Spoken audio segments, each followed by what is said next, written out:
অনেকে ব্যাংক এবং এনজিও থেকে সুদের শর্তে টাকা নিয়ে ব্যবসা বাণিজ্য করে থাকে।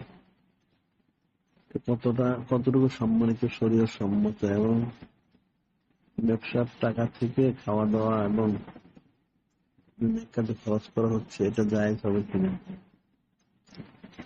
এখন মূল বিষয় যেটা হলো, ব্যাংকের থেকে সুদে টাকা নেওয়া তো জায়েজ নেই। সুদে টাকা নেওয়া জায়েজ নেই, কবিরা গুনাহ।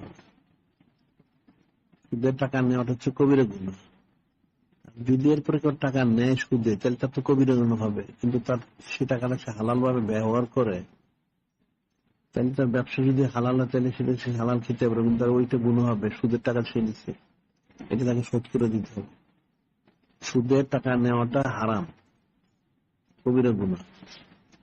এখন কেউ যদি নিয়ে থাকে, তার অজান্তে হোক জানতে হোক, যে বলে যদি হালাল ব্যবসা করে, হালাল ভাবে কামাই করে এটা দিয়ে ওই পয়সাটা তার হালাল হবে। যেহেতু সে তো সুদ খাচ্ছে না, সে সুদ দেয়, এটা কবিরা গুনাহ। তো তার উচিত হবে তাড়াতাড়ি সুদটা, এই যে টাকাটা নিচ্ছে সুদের শর্তে টাকা ফেরত দিয়ে দেওয়া, এইভাবে হালাল ভাবে ব্যবসা করা।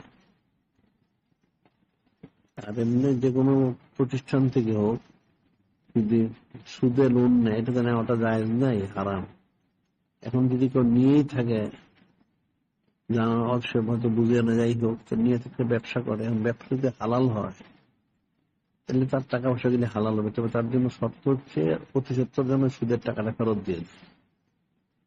ব্যবসা হালাল করলে সেটা হালাল হবে, ব্যবসা হারাম করলে হারাম হবে। আর ব্যবসা যদি হারাম না হয়, হালাল হয়, তাহলে তার পয়সা হালাল হবে।